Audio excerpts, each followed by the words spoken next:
ادھر کیا دیکھ رہے ہو؟ جاؤ ادھر جا کے دیکھو. چل.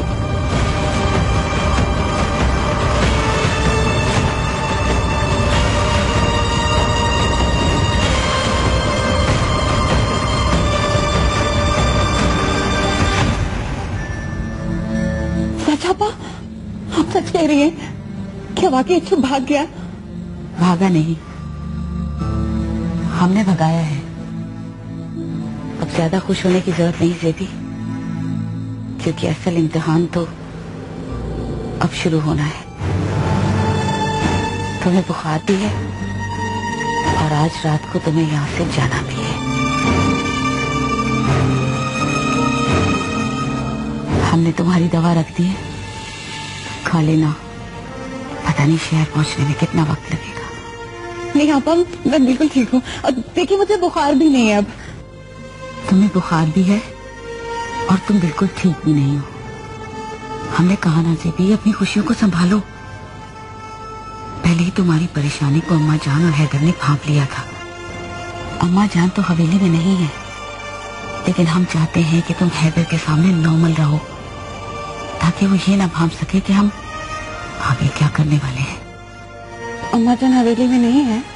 نہیں، چچا نور الدین کی حویلی گئی ہیں، شاید حیدر کی شادی کی بات کرنے.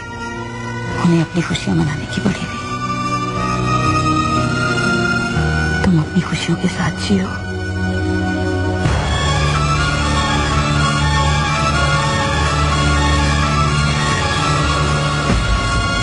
کچھ سمجھ نہیں آ رہی یہ کس نے کیا ہے. کوئی تو آیا ہے وہاں جس نے ان بندوں کو زہر دیا ہے اور اس اچھو کے ہاتھ پاؤں کھولے ہیں. ہاں، مجھے تو لگتا ہے اس میں ضرور اس منشی کا ہاتھ ہے. کیا بات کرتی ہو؟ منشی اچھو کا باپ ہے. ذرا سوچو، وہ بندے کیوں کھائیں گے منشی کے ہاتھ سے زہر والا کھانا؟ تو پھر ایک ہی شخص پر شک جاتا ہے ابا جی.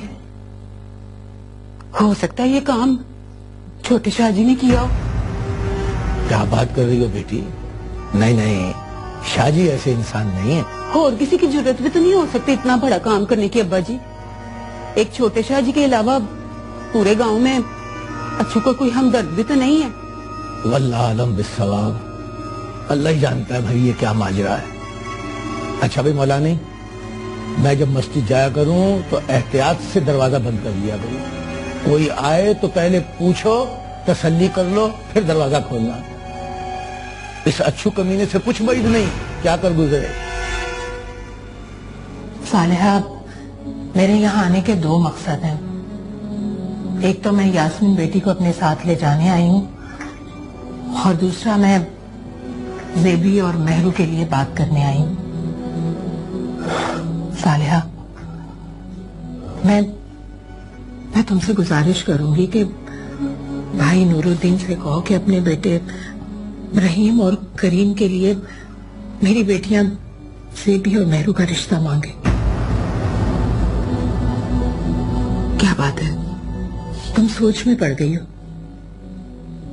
جی بھابھی، وہ ہمیں بھی آپ سے کچھ ضروری باتیں کرنی تھی، لیکن جو آپ کہہ رہی ہیں یہ اس سے بھی کہیں زیادہ حیرت والی بات ہے.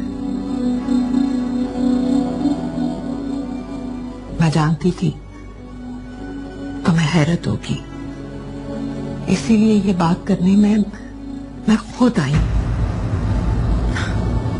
اچھا تم بتاؤ، تم کون سی ضروری بات کرنے والی تھی؟ نہیں بھابھی، ابھی نہیں. آپ سفر سے آئی ہیں، تھک گئی ہوں گی، کچھ دیر آرام کر لیں اور پھر شاہ جی بھی آ جائیں گے اور میرے دونوں بیٹے بھی، پھر بات کر لیں گے.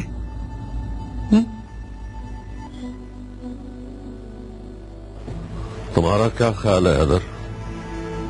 کس نے آزاد کروایا ہوگا اچھو کو؟ بابا جان، اس میں بھلا میں کیا کہہ سکتا ہوں؟ اگر تم نے اسے آزاد نہیں کروایا تو تم جانتے تو ہوگے کہ کس نے کروایا. بابا جان، اس کو آزاد کروانے میں 2 آدمیوں کی جان لی گئی تھی، اور اتنا تو شاید آپ بھی مجھے جانتے ہیں